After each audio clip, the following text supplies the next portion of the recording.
Hello, everybody. Good afternoon from my side. My name is Lena Govedarica. I'm Woman International Master, and I'm here to analyze a few games. I picked the round number 6, and of course, I chose the girls section for starter. So we're gonna go watch a couple of games in the girls section, first under 8 and 10, 12, and another as long as we can do during one video. So this is something to be found and ECU YouTube channel, as well as of course ECU social media, and about the tournament. This is European Youth Chess Championship 2025. We are following this competition here live from Budva, and we are happy to commentary a few games, and hopefully I choose the instructive one. So we're gonna jump and see few, let's say, interesting games here. So the first one would be against the Turkish players. On the white side is Aybuke Akyol, and then on the black side is Elif Gunaydin. And what happened here?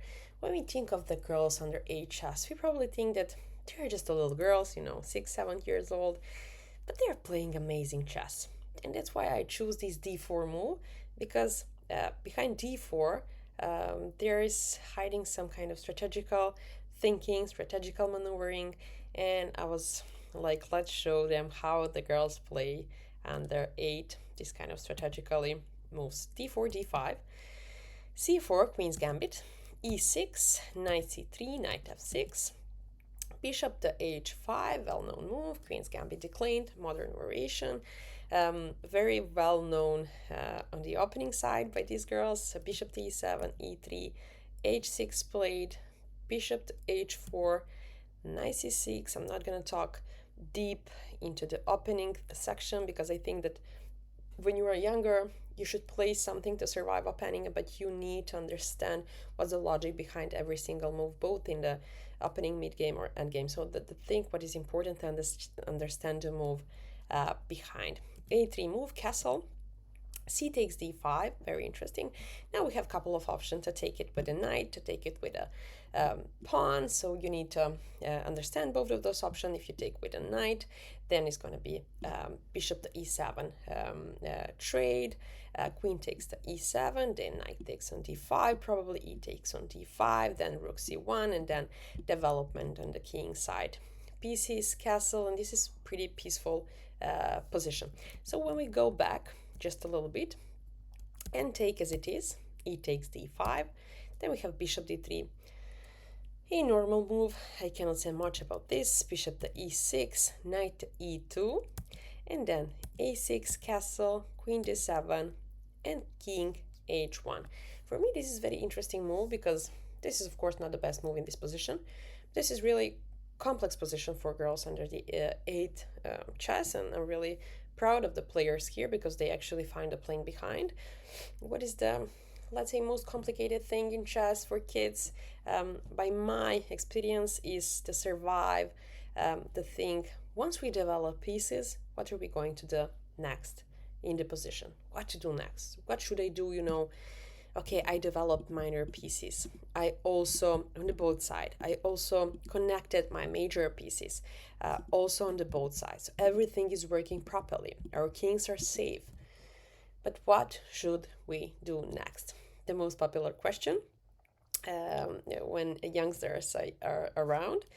And rook to d8. Okay, let's bring the rooks near to the king. What my coach learned me and teach me is to chase the queen all the time. Okay, f3. So this is the logic behind the move, to go to bishop to f2 and maybe to have some space on g1.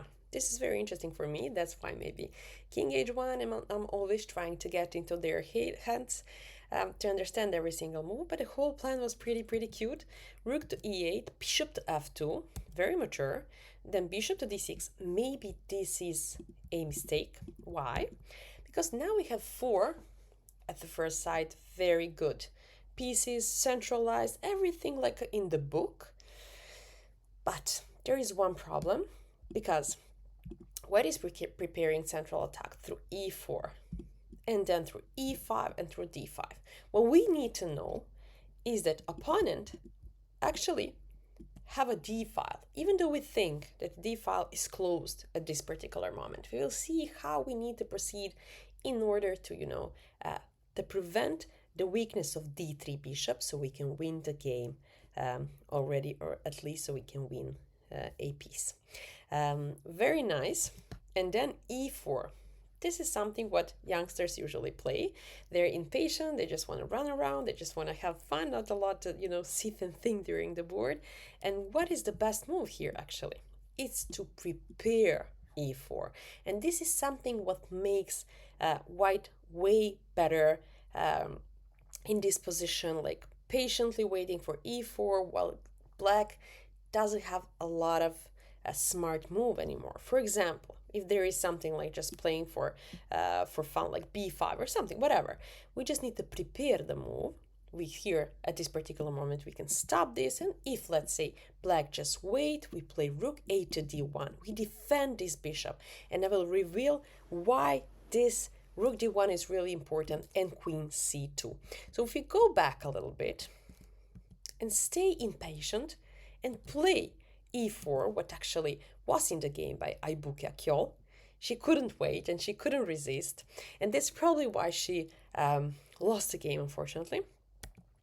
Black took, white took, and this was actually played move, which was a mistake. But how can we actually exploit this line? As I told you earlier, this is something what is actually open even though the pawns was there. So bishop to c5 was the right move, how to defend in this particular position. But still, what was in black's mind, in Elif's mind, was bishop to e7, okay? And if my opponent played e5, because she was impatient actually, there is no threat because the d3 is a hanging piece. So what can we play? Bishop to g4.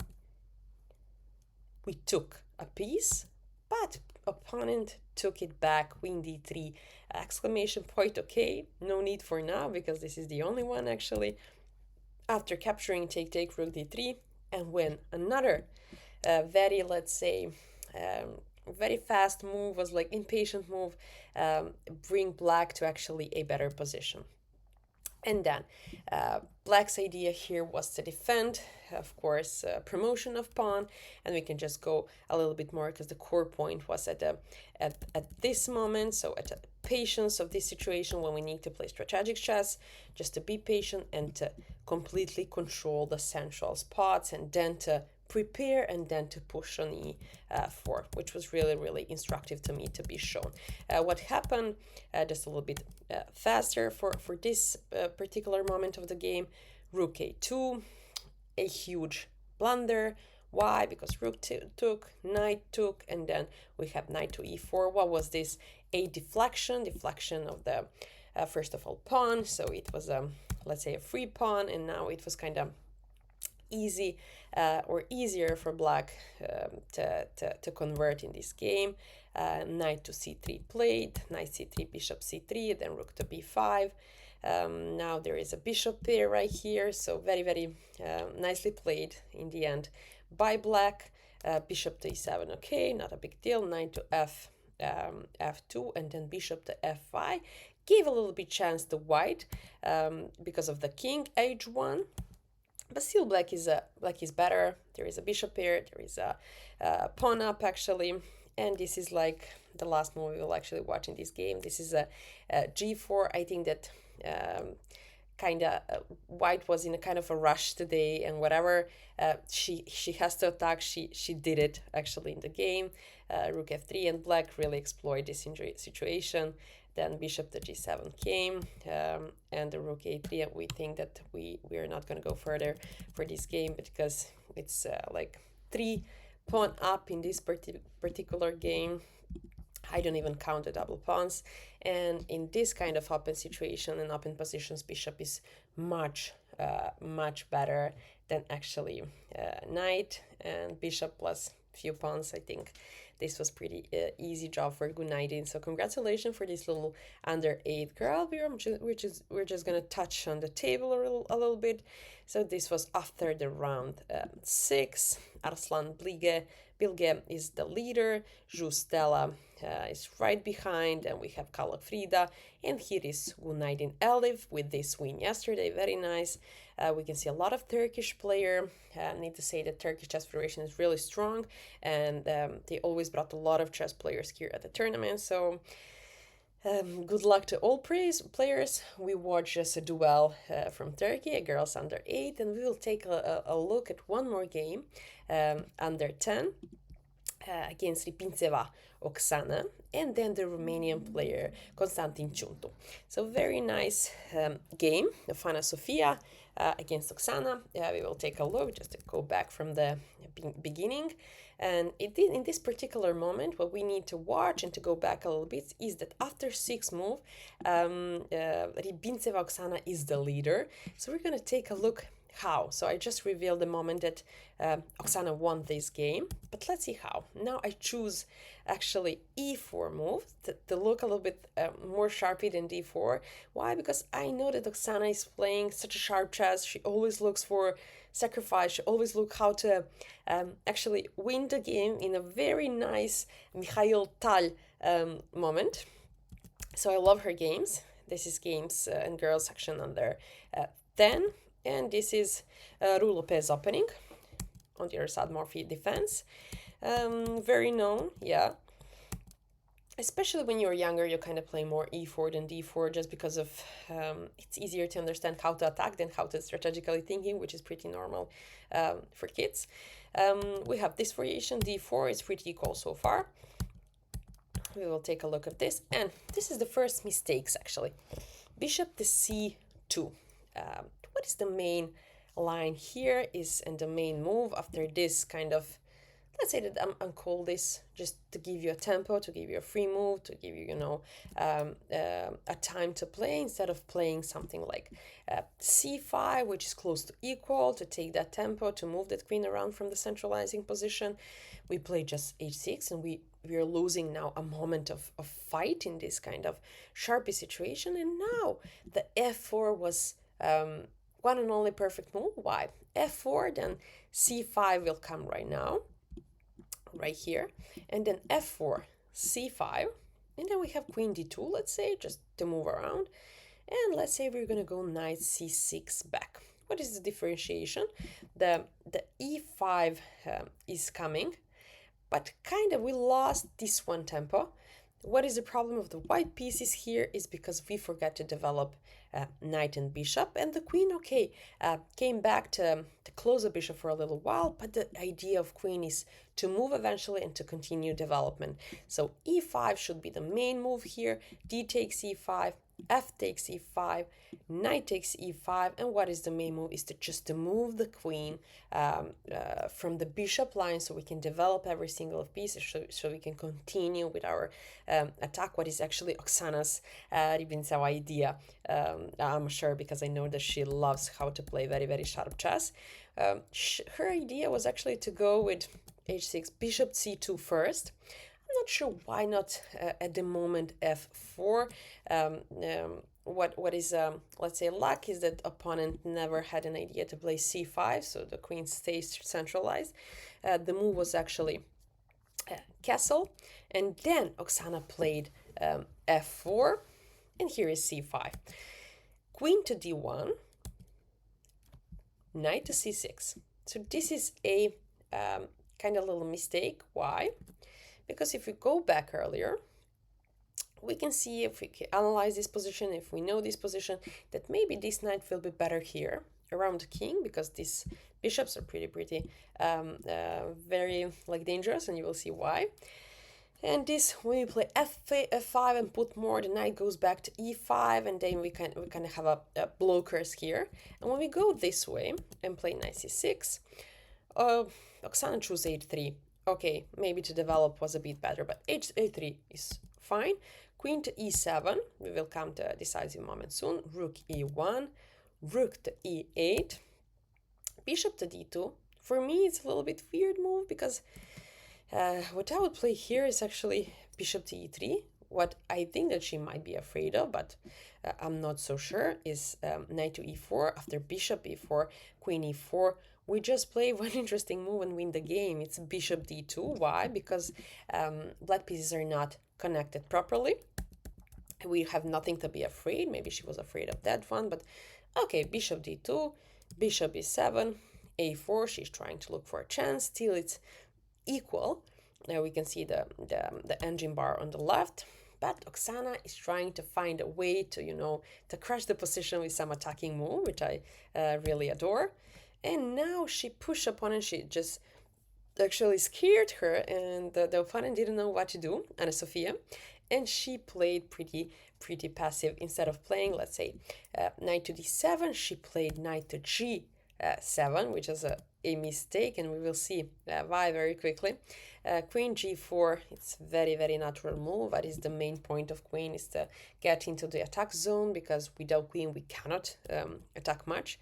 And then huge blunder, bishop to c8, and unfortunately Oksana didn't see the move, which was a little bit more quiet. Maybe she even saw the move, but she chose to everything with the tempo, with a check. So that's why bishop to h7. But what I love in chess is that you can play some kind of very quiet move and actually win the game by double attack. So this is very nice. What she chose is bishop to h7, king to h8, and then go back to bishop to f5. Very nice move. The whole piece is down, and we don't have much to talk about this game, except this little blunder, maybe knight to h7 instead of knight to d7, so she can actually defend more. And let's say that Oksana chose to play queen to g4 right now. Now we have, equal position. Even the black is a bit better after the knight e5. So this is something to take care of. We need to play bishop to f4 and to play completely new game in order to win. I don't doubt that Oksana will figure something out and attack again and maybe have some sacrifice, but so far for now, the attack was very successful, and in the end, how everything looks like, Rybintseva Oksana is holding the first place with 5.5 points. So congratulations to her. Very nice win in this very nice game. I wish all the girls a good game, so we are cheering for actually a good game, so we can analyze that more. Anyway, let's go back to the studio and to this picture. Thank you for attention. First of all, thank you for having us. I hope that this was at least instructive for you, so you can learn some kind of thing, what is behind the logic and logic behind every move. And I think that these girls under 8 and under 10 knows it, and that's why I choose this section to show you how great chess they actually played. Thank you so much, and follow us at ECU channel.